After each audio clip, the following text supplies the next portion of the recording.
Mirëmëngjes zonja dhe zotrinj, i nderuar zotri Imri Demeleze, zëvendës ministri i bujqësisë, pylltarisë dhe zhvillimit rural, i nderuar zotri Mustaf Kastrati, zëvendës udhëheqës nga projekti promovimi ndërmarrësisë nga GEZ, i nderuar zotri Arif Kastrati, pronari i pemishtës Kode, të nderuar përfaqësues të institucione publike dhe private, profesor dhe student nga Fakulteti i Bujqësisë dhe Veterinarisë në Prishtinë dhe Kolegjit UBT, të nderuar fermer dhe ju të pranishëm. Mirë se veni në ditën fushore Krasitja boronicës, aktivitet ky organizuar nga Shoqata Nacionale Mjedra e Kosovës, në bashkëpunim me pemishtën Kode dhe i financuar nga GEZ përmes projektit promovimi ndërmarrësisë. Sot jemi mbledhur këtu në këtë ditë fushore për një temë shumë aktuale në sektorin e bujqësisë, në krasitjen e boronicës. Zhvillimi i sektorit të boronicës ndër vite në Kosovë është në rritje të vazhdueshme, duke sjellur kështu avancime ekonomike për komunitetet bujqësore, duke hapur tregje të reja si dhe duke rritur përfitimet ekonomike për fermer. Me mbjellje që do të bëhen në pranverë, Kosova do t'i ketë 150 hektar me boronicë të kultivuar. Ashtu si që dhe dim, kultivimi komercial i boronicës ka filluar nga viti 2012, një ngritje që ka pasur sektori boronicës me hapa të ngadalshëm por të sigurt. Sot kemi plantacione të nivelit evropian, si që është edhe kjo ku jemi sot. Gjithashtu, sektori boronicës, përmes Shoqatës Mjedra Kosovës, tashmë është pjesë e Shoqatës Botërore të Boronicës, pra një sektor jo shumë i madh, por që ka ndikuar me paraqitje shumë të mirë të Kosovës në anën globale, jo vetëm të industrisë së boronicës, por edhe të vendit. Për të filluar aktivitetën e sotëm, ftoj para jush zotri Arif Kastratin, pronari i pemishtës Kode për një fjalë përshëndetëse.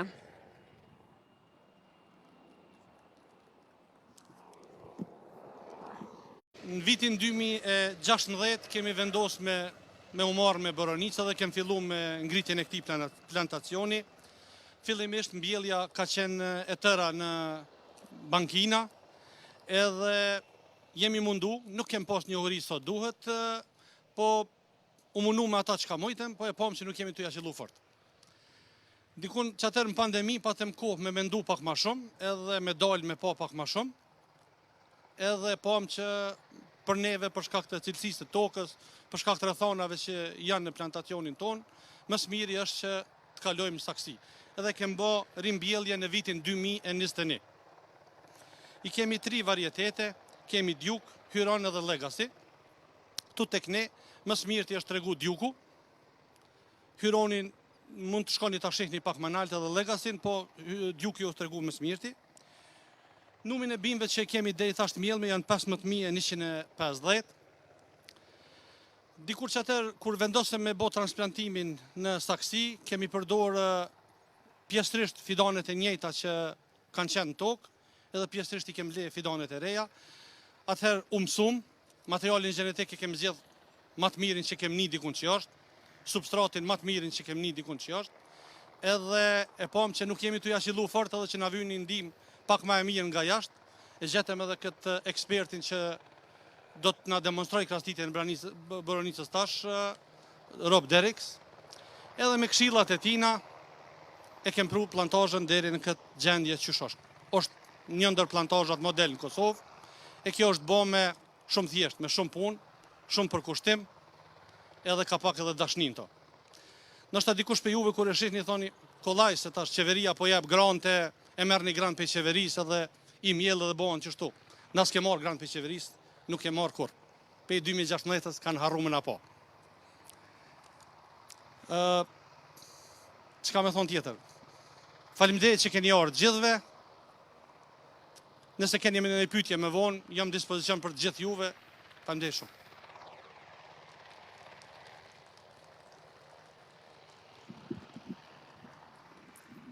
Faleminderit zoti Kastrati për mbështetjen e vazhdueshme që jepni Shoqatës Mjedra e Kosovës.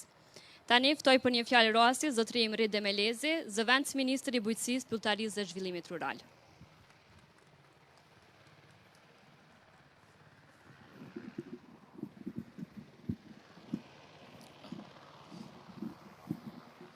Faleminderit.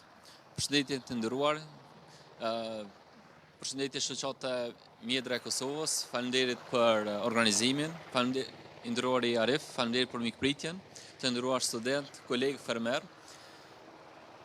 është, si që përmendi Arifi, është shumë e rëndësishme të kombinojmë praktikën, nevojën dhe përmirësimin gjithmonë në rritje të dijes teknike, formale, jo vetëm formale, por edhe teknike në aplikimin e bujqësisë.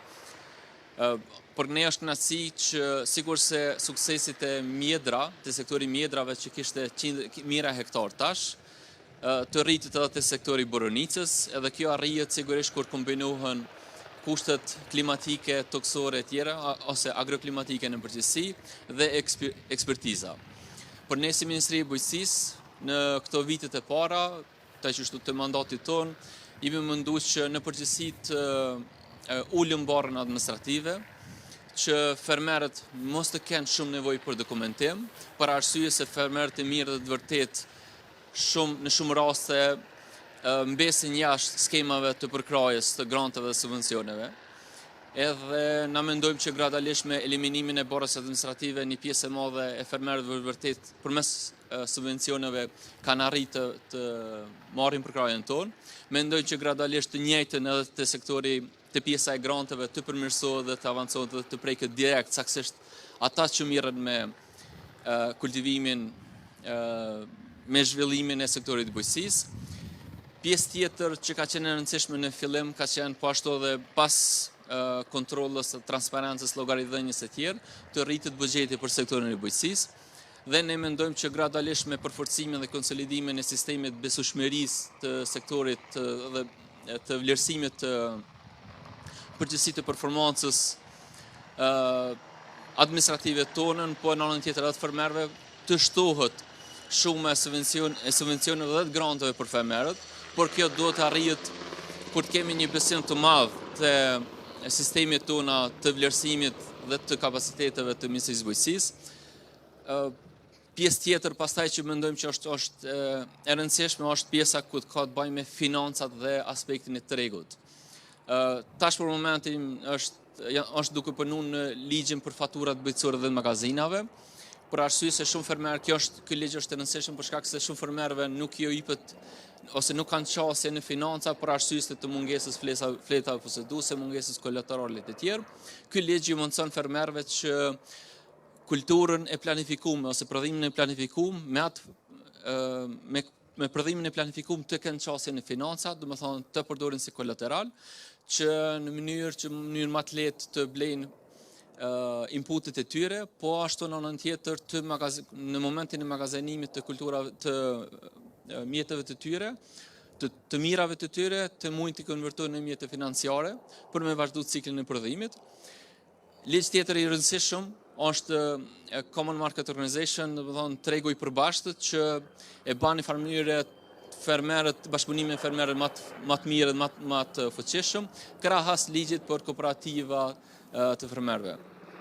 Këto janë disa hapa, në shikim të parë duken administrativ, po janë hapje rëndësishëm për me kriju një bazament në një besueshmërinë në sektorin e bujqësisë.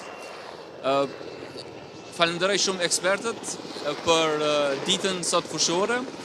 Do të jetë rasti mirë edhe për mua si zëvendësministër, po ashtu të mësoj teknika të mira të thjeshta për krasitjen e boronicës, për arsye se siç e dini, krasitja është një parandalim në shumë sëmundje që kemi që mund të shfaqen në vitet e ardhshme ose në vitet e tashëm, po në anën tjetër po ashtu edhe kursimi i mjeteve financiare.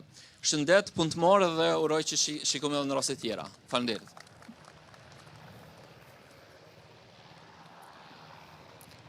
Faleminderit zotëri Demelezi për pjesëmarrjen tuaj. Për një fjalë përshëndetse, ftoj edhe zotëri Mustaf Kastrati, zëvendës udhëheqës i projektit promovimi ndërmarrësisë nga Gizi Gjerman.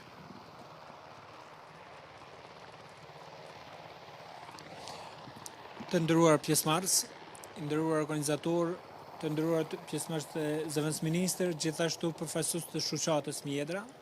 Kem nderin vërtet bashkëpunojmë me një shoqatë siç është Mjedra, kryesisht zotin Lepaja, i cili me pasion të madh promovon këto praktika të mira të zhvillimit të bujqësisë. Në kuadër të projektit tonë kryesisht mbështesim sektorin e bujqësisë.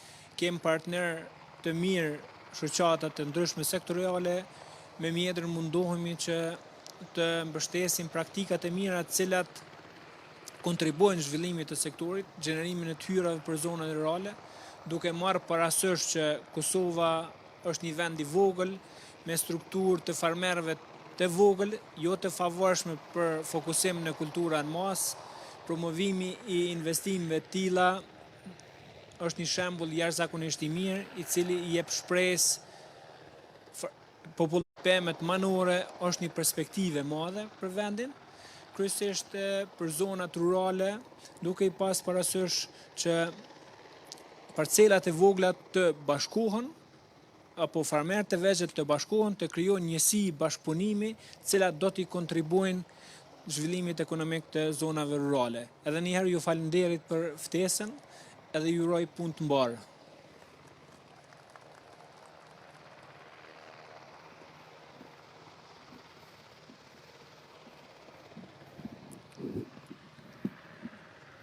Faleminderit zoti Kastrati për pjesëmarrjen tuaj dhe faleminderit për mbështetjen e vazhdueshme që jepni Shoqatës Nacionale Mjedra e Kosovës.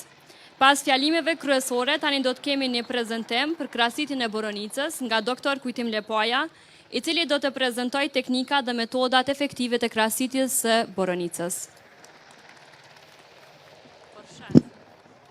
Përshëndetje për gjithë dhe njerë mirë s'keni ardhë. Është hera e 2 që organizojmë krasitjen e Mjedrës, ka qenë para 2 vite në 2022. Në 2023 kemi organizuar forumin biznesor të Boronicës, si vjetë të organizojmë, jemi duke organizu krasitjen, dërsa tash e komunë një prezentim të shkurt që i kemi 2 ekrane këtu. Edhe që mundi më orientu ka ata 2 ekrane, pa ka shumë për mi tregu disa parime bazë, muna me thonë lirisht krasitjes së Boronicës. Na gjithë e dim që pemtari, pa krasitje nuk ka prodhem, nuk ka cilësi, s'ka rendiment, prandaj është e domosdoshme. Pra, për me kriju një kuror, atër neve na nevojitën 3 deri në 5 vite, që të jetë prodhuese dhe bot, pra në këtë kohën kur është qetësia relative dimrore, edhe krasitet çdo vit. Mirë po, a bën pa krasitje apo nuk bën, normal që tendenca gjithmonë Boronica i ka në hiperprodhem, pra nëse nuk krasitet, kemi shumë prodhem, kemi fruta të vegjël, jo cilësi, vështirësi në ndjelje, shumë smundje, llastari jo tri, edhe më pak prodhimi të nashëm. Pra, ka masë vegetative shumë, nuk po shihet shumë në ekran, mirë po prezentimin do ta vendosim me faqe dhe do të keni mundësi gjithë që ta shkarkoni. Mirë po këto që ka jem duke thonë, me krasitje është e kundërta. Pra, kemi fruta cilësor, kemi fruta premium, që i kërkon tregu, nuk ka smundje, rendimentet arrijen shumë të larta për njësi sipërfaqe, vjelja fillon të paktën 5 ditë më herët se sa të plantacionet që nuk krasiten, edhe efikasitetin vjelje është rreth 51% më i lartë.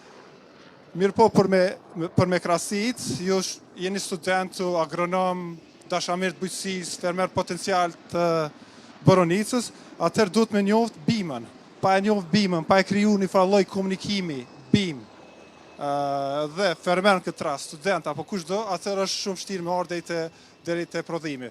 Pra, duhet me njoft sythat vegetativ, generativ, duhet me njoft llastart 1 vjeçar, 2 vjeçar, 3 vjeçar, degzat anësore, edhe kur t'i njohim këto, çka i potencova atëherë, është shumë më e lehtë që të bëhet një krasitje e rregullt.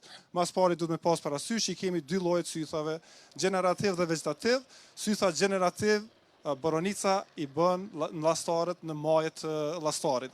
Ndërsa sythat vegetativ janë pjesën e poshtme, pra janë më të topthor, më të formë trembullakt, edhe kanë pothuajse formën e ananasit. Ndërsa sythat e gjethit apo vegetativ janë më të poshtë sythit për gjatë llastarit dhe janë shumë më të vegjël edhe më të rrafsht ashtu siç po shihim, po kemi pa edhe kur dalim në fushë. Llastari 1 vjeçar është llastari i cili rritet nga baza e Boronicës edhe rritet prej 50 deri 1 metër, 1 metër e 20, varësisht prej kultivarit edhe varësisht prej kushteve klimatike. Është një llastar shumë i rëndësishëm. E thash më herët se në vitin e parë ka pak prodhem, për arsye se Janë disa sytha të frutit maje, mirë po kjo është shumë i rëndësishëm, për arsye se ky na formohet për vitin e ardhshëm me llastarët anësor. E kjo neve na lën që të nënkuptohet që nuk mund t'i lojë ma shumë se 2 llastar brenda vitit, për arsye se do të kemi mbi popullim të masës vegetative edhe probleme të cilat do të na lindin që mos kemi rendimente ato që ka i kërkon tregu ndërkombëtar, mirë po edhe do t'jenë frutat vegjël që nuk do t'jenë atraktiv për asgjë. Pra këta janë llastarët anësor, që shihen shumë ma mirë, që dalin nga llastar 2 vjeçar, pra prodhimi më i mirë i boronicës vjen të llastarët anësor, të llastarët 2 vjeçar, edhe nga një llastar i tillë mund të vjeli deri në 500 gram apo gjys kilogrami. Zakonisht në një llastar anësor i lojmë 3 deri 6 sytha, preferohet 5 sytha generativ edhe 5 sytha vegetativ, edhe kjo është raporti më i mirë i mundshëm për me marrë rendimente të larta dhe maksimale. E pa të parë që ke një llastar, kjo ke 1 vjeçar, kjo është llastari 2 vjeçar, edhe ne po e shohim se sa degza janë, atë na me krasitjen na do të balancojmë edhe do t'i lojmë 5 deri 6 llastar anësor në mënyrë që të marrin rendimente të lartë të kënaqshme te boronica. Gjithmonë nëse ka ndonjë dëmtim, se shpesh mund me pas dëmtime nga ngrisat dimërore, atëherë ato prehen edhe stimulohen llastarët e tjerë me dalë të ri, mirë po edhe ata largohen të cilët janë pak më të dobët. Edhe ky është një llastar më i vjetër se 3 vjet. Pra zakonisht ne nuk preferojmë me lanë më shumë se 5 vjet llastar të vjetër, gjithmonë duhet më ri për 3, mirë po kur kemi këtë lloj të llastarëve, çfarë po e shihni këtu, atëherë ka ma shumë sytha generativ të frutit se sa gjethe edhe kemi disbalans. Pra këta një farë mënyre largohen për arsye se nuk na nevojitën në prodhimin ton të boronicës. Pra është një slajd ku shihet që e kam realizuar në Kosovë që ka ma shumë frut se sa gjethe dhe normal që nuk kemi cilësi dhe rendimenti është për 30% më i ulët. Janë disa skica me pas se si duket një kaçup e boronicës vitin e 4-5, sa degës janë, normal që këto eliminohen edhe do të me qenë këtë formën që po e shihni në slajd. Fotografi që i kum realizu para një 3 jave të buzberis në pej, shihet se çfarë krasitje ashpër është realizu të boronica në mënyrë që vijmë deri te rendimenti çfarë ne e kërkojmë te kultura e boronicës. Fotografi tjetër, anën e majtë e shihni, pa krasitje, edhe anën e djathtë e shohim me krasitje. Pra do të me realizu dhe krasitje të ashpër nëse dëshirojmë rendimente. Po na dhimbën llastaret, atëherë nuk do të kemi rendimente. Kjo është një slajd mjaft i rëndësishëm që ndoshta te numrat nuk është mirë më fokusu, mirë po me pa thelbin e tij e kam dhënë në 2 pjesë, formimi i kaçubës për 3 vite, edhe prodhimi dhe rritja e ekuilibrit prej vitit 4, 5, 6. Pra me vitin e parë ne i largojmë gjitha lulet, pra nuk dëshirojmë frut, ne dëshirojmë masë vegetative që të rritët kaçuba dhe mandej ta përgatitëm për prodhim. Pra nga viti i dytë, këto janë dhana mesatare, që mund të jap deri 1 kg për bim, po mund të jap edhe 2 kg, mandej viti i 3 2 kg, viti i 4 3, deri te viti i 6 për shembull 5 kg, ndërsa te numri degëve, ku nga viti i parë që kemi 2 deri 3 degë, te viti 6 shkon 7 deri në 9 degë. Ndërsa kolona e fundit është sa i përket llastarëve anësor apo lateral, që në vitin e parë nuk kemi, po nga viti i dytë 15 deri në 30 edhe në fund që shkojnë 80 deri në 100 llastar anësor. Është shumë e vështirë me krasitje edhe mi pas se të gjën në kontroll. Mirë po disa gjëra mundu mi lehtësu, për shembull me bo një farë lloj kalkulimi, si çfarë rendimenti ne mundu me pas vitin e ardhshëm për shembull. Ne mundu mi numëru llastarët lateral, edhe llastarët lateral për shembull kemi nga 5 sytha generativ, edhe një syth zakonisht generativ i ka 8 lule, do të thonë 40 lule barabartë me herë 2 gram një frut, 80 gram, kështu që 5 llastar anësor herë 25 sytha generativ barabartë me 200 lule apo 400 gram frut. Pra nëse shkojmë te viti i 6, që janë rreth 100 llastar lateral, atëherë pa asnjë problem na frydhënien e plotë mund të arrijmë 5 deri në 7 kg për kaçub rendiment. Apo me këtë plantacion që jemi këtu, që është model që arriti për Kosovë, po nuk është vetëm për Kosovë, se edhe në Holland është vështirë me gjetë kësi plantacioni. atëherë mund të mrrihet mbi 15 ton për hektar. Dërsa parashikimet e mia që jam pesjashtë shpesh pjesë e këtij plantacioni është që shumë shpejt për hektar kam mrri rendimenti rreth 20 ton. Po pse kam mrri ky rendiment për 20 ton për hektar? Për arsye se këtu nuk është kursyer asgjë. Pra nuk është kursyer as nga përgatitja tokës, as nga substrati, bima, sistemi ujitjes, sistemi kundërbreshit, dirigjimi që bëhet nga dhoma këtu mbrapa që e kemi për plerim, edhe gjitha këto kanë ndikuar që me ardhi tek kjo gjendje. Mirë po, këto çka jam të i thonë unë, po u shkëput dikun njëna, atëherë nuk ka rendimente të larta. Do të thonë do të më qenë i përpjekt në secilën pjesë të bimës. Pra, çka është objektivi kryesor i krasitjes? Është që të marrim sa më shumë rendiment, ta ripërtërim bimën, dhe gjithmonë duhet më shmang mbi prodhimit, mos me marr vitet e para shumë prodhim, për arsye se na ndikon shumë keq në jetëgjatësi, për arsye se minimumi i jetëgjatësisë së pemishtës me boronicë është diku rreth 15 vite. Ky ka një prezantim i shkurt, mirë po këto janë slajdi i fundit, është me një fotografi të boronicave, edhe kjo lën më kuptu që thash sytha generativ janë maje, domethënë pisheohim frutat së, janë maje të llastarit, ose një fotografi tjetër që është në fund, janë maje, po shihet pak që është pjesa e përme që e ka prisht ftoftit, e ka dëmtu, edhe me njerë mas frutave shohim që janë dalë llastar tjerë ansor, gjethet, e kështu me radhë. Pra unë ju falenderoj, pas meje do t'jetë Robi.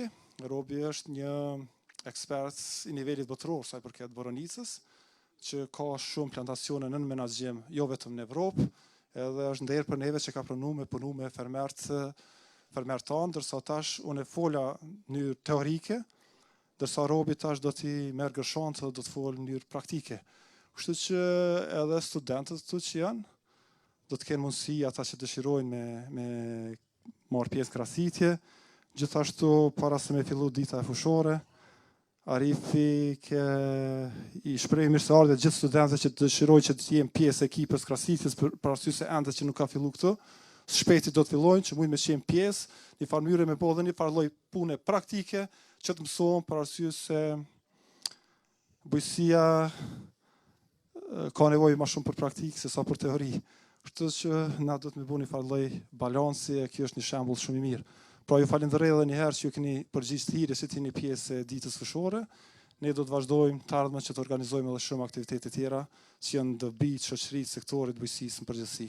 Ju falenderoj edhe një herë.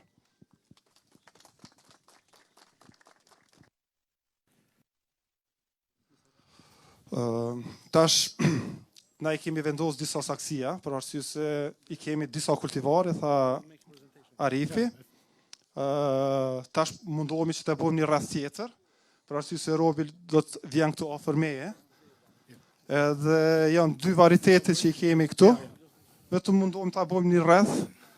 Është kultivari Duke, është një kultivar shumë i hershëm, edhe shumë i përshtatshëm për kushtet tona klimatike, dhe është kultivari Legacy, që është kultivar pak më i vëndshëm.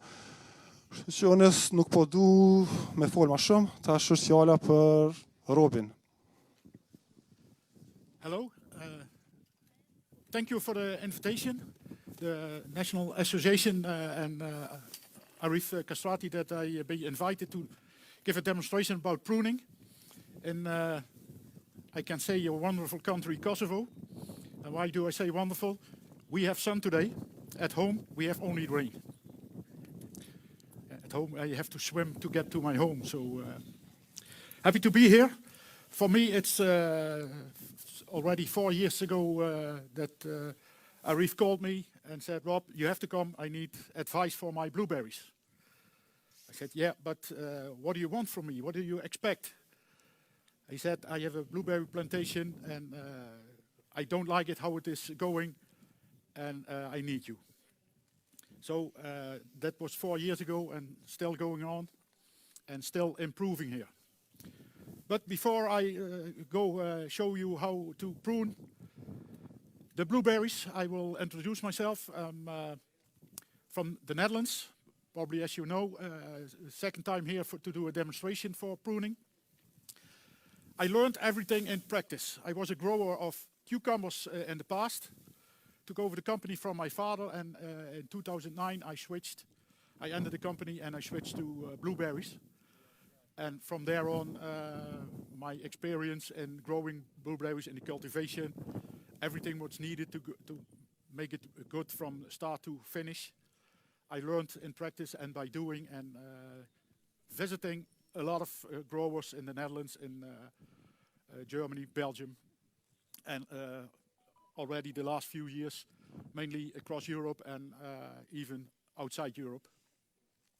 So the introduction on the Facebook page from QTIM, from the association as a world famous consultant is only a part of the world. And but I like coming to Kosovo every time. I come here 6-7 times a year to visit Arif and the other growers here in me. The staff says hi and shakes hand. How are you? How's the family? The nice presentation. I only can follow it through the interpreter, but he's doing a wonderful job, so I could understand what he was telling you and showing you on the screen. I think the most important things about pruning he told you. Pruning is about rejuvenate the plant, make the plant younger, so you don't need to buy every year or every second year a new plant. Bring light into the plant for the young growth, for the berries, bigger berries, need light, sunlight, and everything. That's the need for pruning. Compare it with other cultivations. We need to prune deep in the plant, low, so the young shoots can grow. The young shoots bring the berries. They have the buds, as I will show you right on, and you saw it on the screen from QTIM. And instead of other cultivations, you prune way up to grow a tree bigger or a plant bigger. And we want blueberry to stay compact but open for the light and for the better production, higher production. Even sometimes it does pain to see when I cut a branch has so many buds. You think loss of production, but if you don't prune, you got a lot of berries. That's true, more berries than with pruning, but they stay so small, and even the supermarkets will say, I don't like your product, process it and make juice out of it. There is some juice, I tasted already, so you're welcome if you to taste that, our wonderful product. What we're trying to grow even here in Kosovo. Last year at my presentation at the conference, I said you can grow blueberries everywhere, but it needs some effort to do it and to do it right to make a good result. What we see here is a big plant, 6 years old. This is 7. Correct me if I'm wrong. You see what I call a lot of gray shoots. So the wooden parts look gray, like my hair, like some other people. We are gray because we're aging. And we need the red shoots for the better production, better quality, and the bigger berries. And better quality means better shelf life, so everything that goes to the supermarket can be sold and doesn't have to be thrown away because of the quality that's bad. And people buy blueberries to eat them and not to throw them away. If I advise to pruning such a plant is the light has to come in, so you have to open the plant and but start with the old gray shoots, so you keep the young ones. It doesn't mean I don't cut the young ones, sometimes just to open it up. But for example, for me it would be cutting out beginning like this. You see red wood, young wood, but I have to make some space, so I have to start somewhere.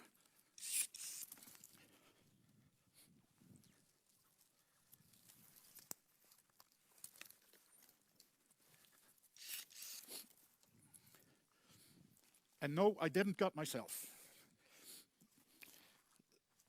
So this is the beginning. I opened up this side. When the plants are in a row, it's better to use with 2 people, so you can help each other and you don't have to reach out for the other side.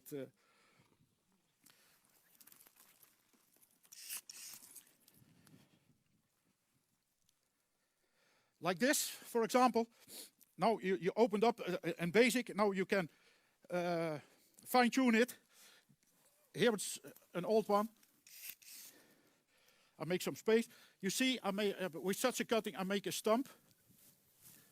If I don't do that, for example, like this branch can break off easy when the berries are on it and the weight is increasing.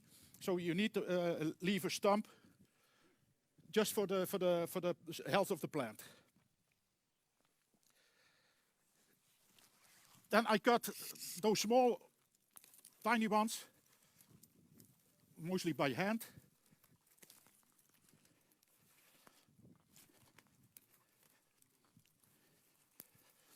Also to prevent the lower part to have berries, because when you're hanging down and you get some pollution from the soil when it's rained and so, and it's difficult to harvest all in and when you have to bend over all the time.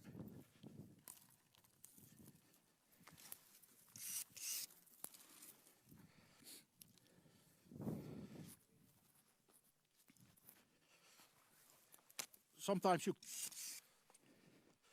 take a part of it. This one doesn't look nice. When you have plants who grow far outside, you can cut halfway just to keep it a little compact, and you keep your row open so don't damage the berries when you drive a tractor or something or walking by. That are the good ones. You leave them. You start with the gray part, and sometimes but that's only to open up the plant.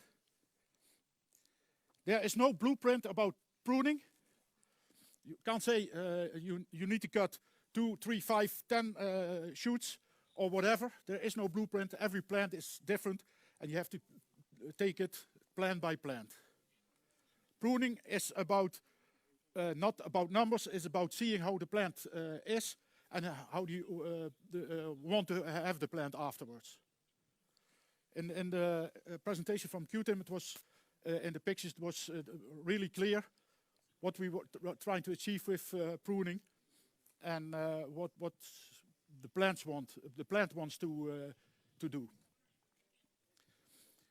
Plant wants from nature. Plant will grow and grow and produce as much berries in this case or other fruits, just to keep their species intact and to spread the seeds as much as possible. But we as growers, we want production, we want high productions, so we want better grow, more controlled, and not only spread the seeds. That's nature. We learn from nature, but we give our own twist to it. Someone wants to do a plant, try a plant? Tim has a question, I think. No. I'm one of Rob's students. I think it's okay to Chef.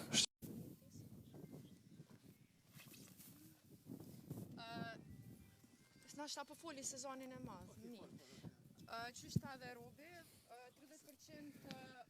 30% të boronicës të bidonit është mirë me largu edhe nisemi prej degëve pak ma të vjetra, që këto mund me po që ka shumë drujt vjetër, edhe duhet me përtri edhe me stimulu lastar të ri.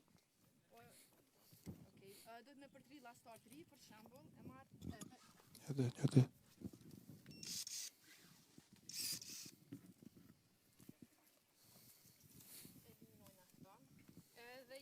me kriju pak një hapësirë pak ma të madhe në mes, që me pas vima ajrosi edhe ndryshim. Unë s'jam e mirë shumë spjegim si robe, kështu që muni me bon aj pyetje. You can see what Farina is doing. The first time I teach her how to prune a plant, she was saying, do I cut this? Looking at me. Do I cut this? And now she does it by her own. Në qoftë se nuk e bonja një krasitje pak ma tash për qëto, atëre shumë shpejt nuk kena me pas lastar të rije dhe kena me hub këtë fidan. Ndoshta pju do këtë shumë, po në halo ma shumë tash.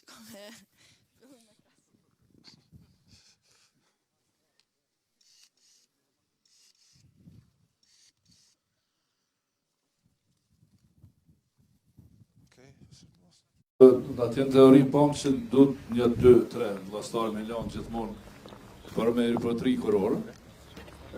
A është kjo në vendin e duhur për shembull? A është edhe një herë për? A është në vendin e duhur? A duhet me lanë apo një? Është në vendin e është në vendin e duhur, se është llastari i ri, edhe ideja është jena të dosh me ri për 3 me pas sa ma shumë lastar të ri. Atëri kena lënë një dru. Sometimes it's not so much anymore, but sometimes it makes pruning a little harder with all the leaves on, because it's more difficult to see what to cut. But all, you see in this one is not the red shoots, but more the green ones, the young ones. So that's also a difference with the Duke.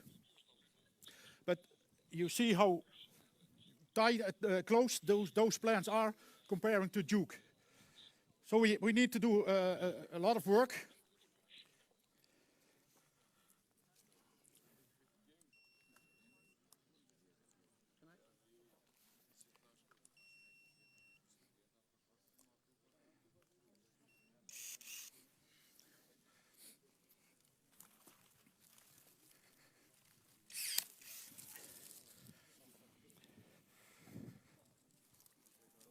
Sometimes you're scared what to cut out.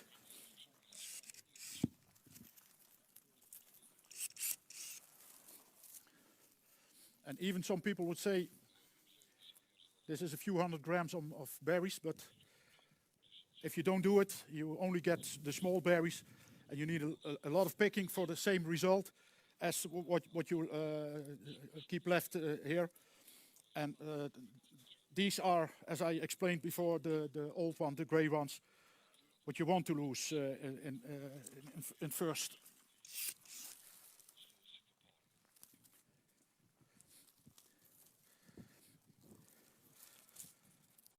That's how a legacy will grow. Te djuk kish me qenë mirë kjo prerja është okay në rregull, mirë po te legacy duhet me shku pak ma poshtë për shkak se po krijon shumë kam zatima edhe po krijon konkurrencë bimes shumë. Okay?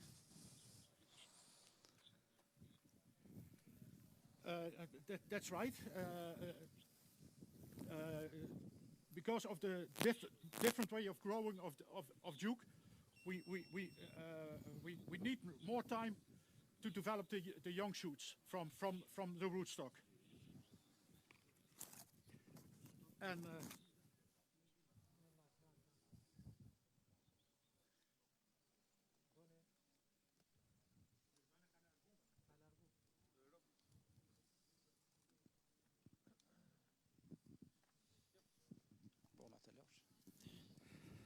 if we don't have those technical guys, everything went wrong.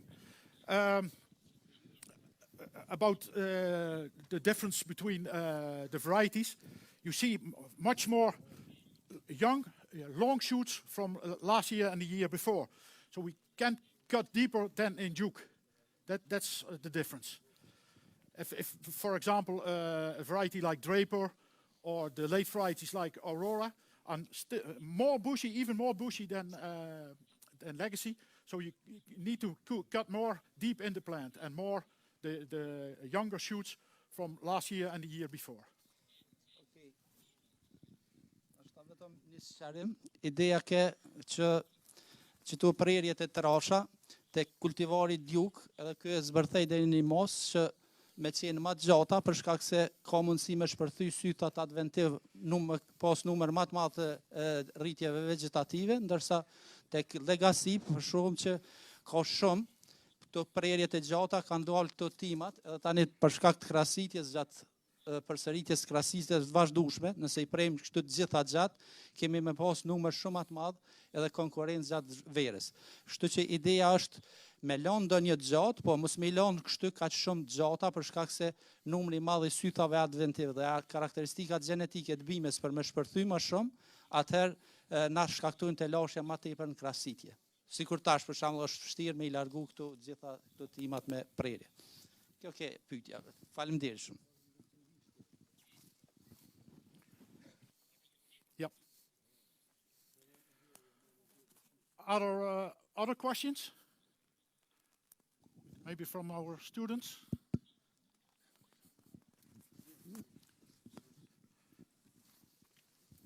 Yes, I have a question. Maybe we've heard that in Europe is making a lot of mess, Drosophila Suzuki, a plant. So our organization has started to monitoring in Kosovo. Look about this. So is it going to be a problem for us in Kosovo and need to prepare for it and keep somehow to the bio, not use so much pest or other things?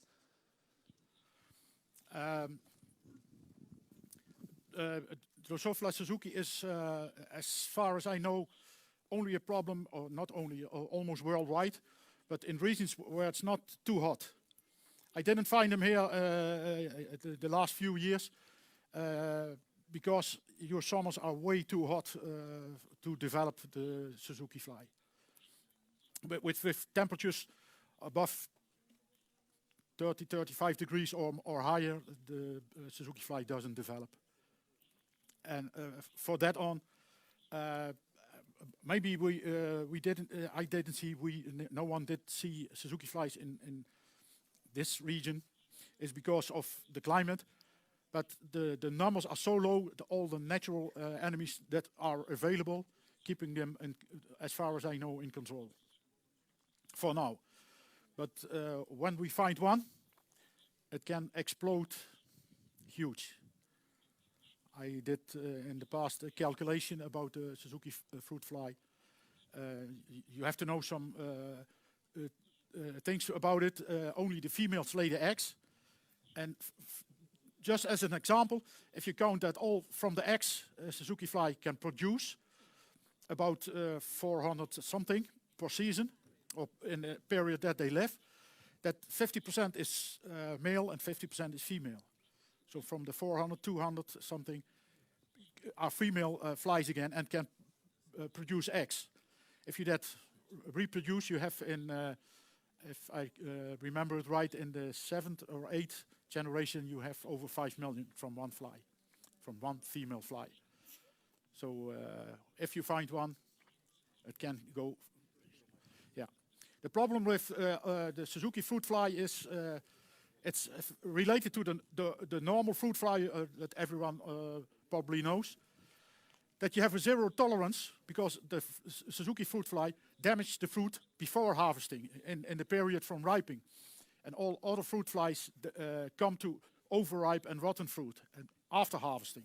So the problem for Suzuki fly is before harvesting, and if you have an infection, it can go fast through the field.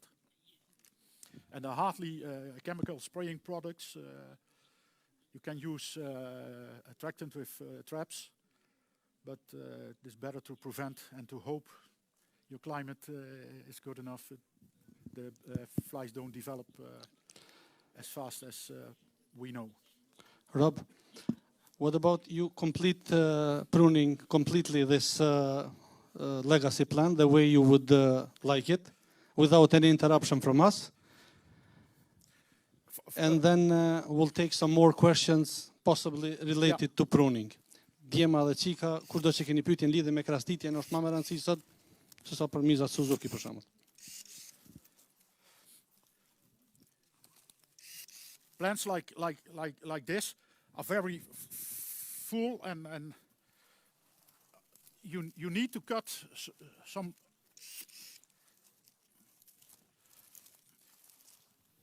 branches, also the young ones, and sometimes halfway to create openness so we get light in it. Sometimes I say you need to take a football and place it in here. If that's the space, you get enough light in the plant for the growing from the buds for the young shoots from down, and enough light for the buds and the berries later on. And the more sunlight, everyone knows, the bigger the berries, the more energy a plant can produce and make the berries bigger. That's the thing of pruning and opening up a plant. The other thing is, when you open the plant in the middle, the berries go to the side. It's easier to work with harvesting, so you don't need to go into the plant every time with harvesting, because berries are not ripened in one time. You need to go to besides every plant for 3 or 4 times to pick all the berries.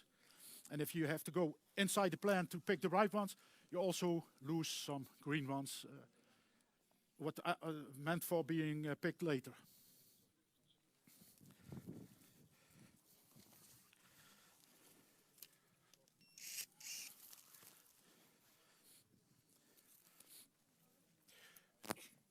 Just take a look at the plant, make a decision, and make some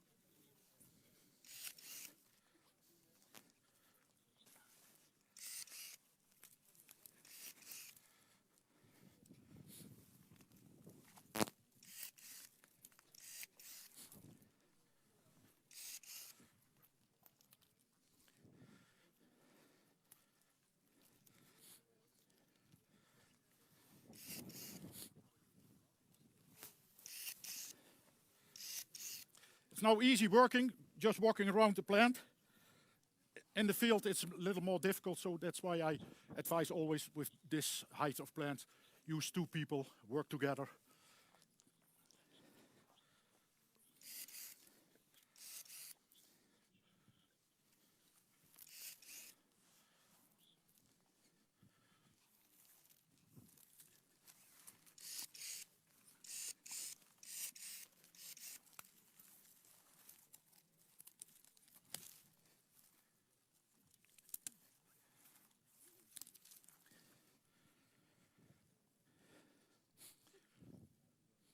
Thinking about this way of pruning?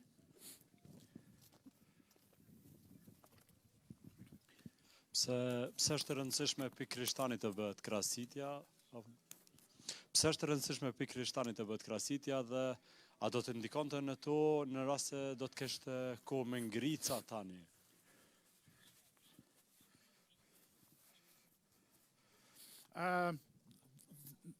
There would be the low impact. I always say pruning can be done between leaf fall and springtime, like this period. Freezing is only, as I say, you don't, especially when it's freezing 8, 10, 15 degrees, you don't send your people into the field with that temperature. But for the plant, it doesn't matter. Some Dutch growers said you can prune until the flowers are open, but that's a little late for me. But for now, between November and this period, March, it's a good time to prune. And some growers say, I want to start early because I have so many hectares to do, and I want it with only one team from 5 or 10 people. And other growers say, it's fine by me. I start after winter, January, February, and depends a little bit how your farm is, how big it is, or whatever anyone's decision is. Rob, thank you very much. Let's see if we have any volunteers from the students that they want to test themselves a little bit in pruning. Faleminderit Robit shumë për demonstrimin e krasitjes. Tash ta shohim, a ka nga një për juve studentave që keni qef me provu në i bim. Bim ke mboll. A ka në vullnetar, apo dhe një me vullnetarizu në i kon?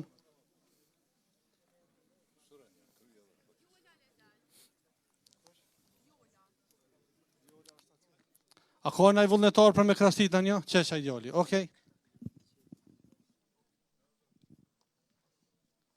Moja në dikush boronicën.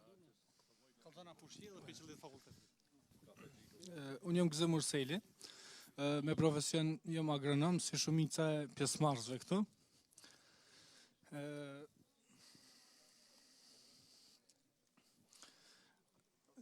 Këto.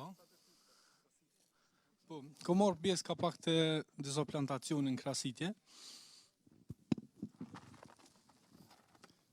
Po dalë që këtë pjesë në knejse, po më do këtë më mirë. Atëherë, okej.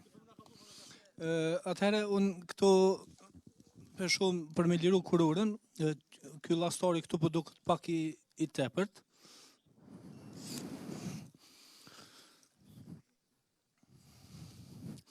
Këtë pjesën këtu për lirojmë pak.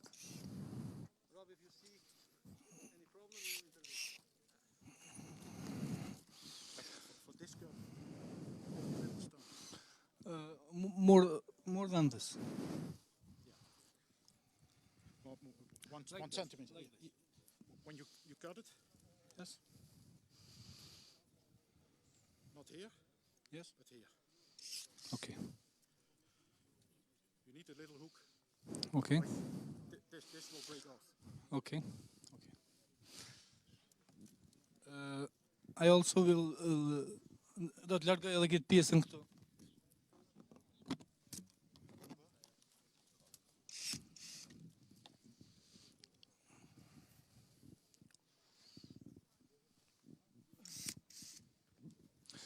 Për mu mendoj që kjo është e mjaftueshme. Nëse kemi probleme me distancë, atëherë mund me largu edhe këtë pjesën këtu, po për arsye se I would cut this here.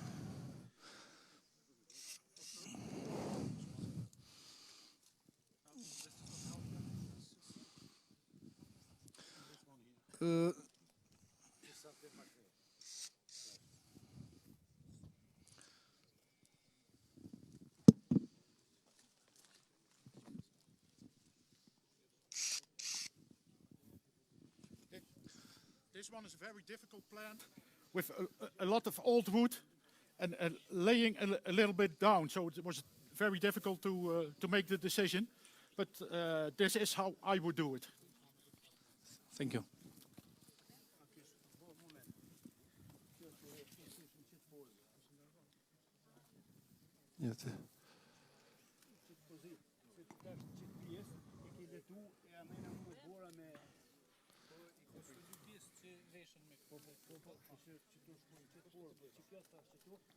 O me të shumë hapësirë. Kështu, jo që shpejtet, jo kështu. Mund të mjendoj i lastarë aty. Jo, në zi që va ke. Are we done with this one, Rob? Yeah, okay. Tash e kena edhe një bim tjetër, kisha pas qef me ftu Imin, i cili po thuaj se këtë plantacion këtu e Krasit, pra kërë ma shumë është i involvum në një plantacion tjetër që është Arifi, që është një Gorakës të Stogut, mirë po është një opinion se shumë atë mirë dhe bën një punë praktike shumë mirë, që është mirë që veç ta shohim se si po Krasit pas një koment. Ky ka me Krasit, na vetëm kena me shiqu dhe me pas se si po e bën, si po realizën Krasitjen. Edhe Robi na jep na i koment, a e ka bu mirë apo jo?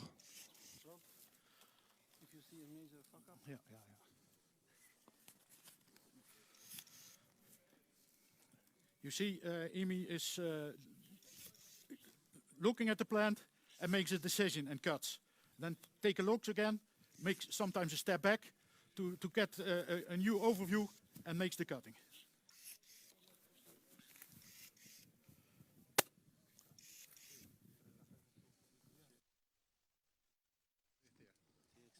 Për ndryshe Imi, para disa ditë i ka përfundu 4 hektar që i ka krasit veç vetë, Gorakës i Stogut, kështu që po vrejet që është i familiarizu me gërshant, edhe nuk hum shumë kohë, dhe më thonë. S'ka ma shumë se 1 minut me hum kohë në bim.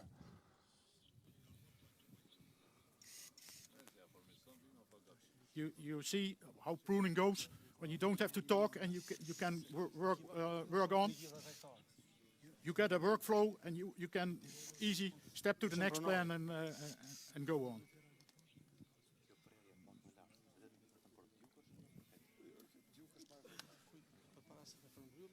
Satisfied?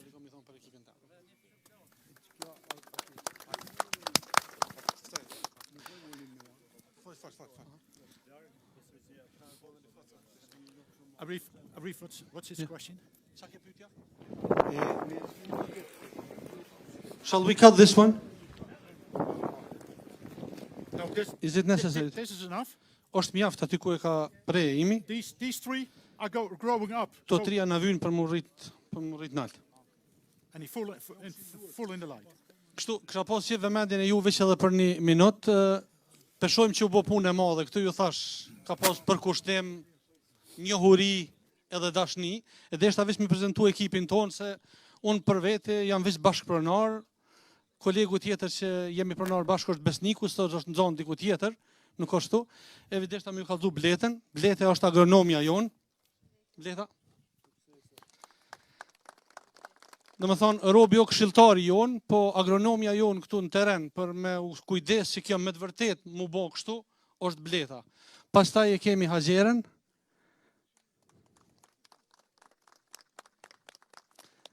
edhe trimin se kemi këtu, po që edhe imin animon, ajo trimi kokanalt atje, që edhe imin animon, se imin animon si këtu se atje, në më thonë, janë qëta 3 njerëz që thjesht e kanë bo këtë plantash mu do qështu që është, më zbo dita s'dita. Faleminderit Arif, atëherë para se me shku të një koktel rasti, na dëshirojnë që me realizu dhe një fotët për bashkë gjithë, dhe më thonë del stash kolegu jonë Gjema del në balkon edhe na fotografon neve, që ta kemi si kujtim si dita 2 fushore që po implementohet nga Shoqata Mjedra Kosovës. Mirë po na pas koktej që e kemi aty, ne nuk do ta përfundojmë ata që dëshirojnë që të jenë pjesë, ta vizitojmë plantacionin për arsye se ka pjesë ndryshme të plantacionit. Ka edhe në tokë, ka edhe në vazo, ka të rimbjellur atëherë jeni të hapur që të bëni vizitë pa ndonjë problem. Nëse keni një pyetje profesionale në lidhje me plantacionin, Bleta, kumet, që ku e keni Bletën, qa do që ju intereson, Bleta është e gatshme me ju ndihmu. Hajde po bom vi këtu. Krejt në linjë. Ju që keni shku të koktej, aty kena me bollok kështu, e ata bojmë fotografin. Po. Po.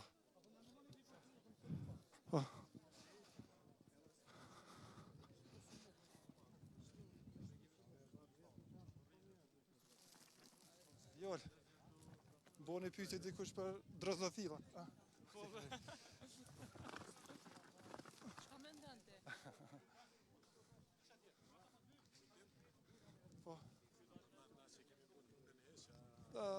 Ju përmenim star. Ona pe di...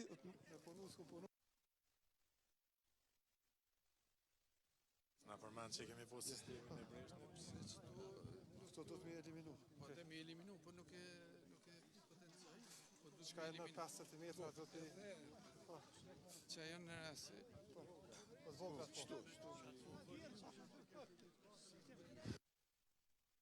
O Mohamed Murati na nuk munu me bo fotografi pa ty.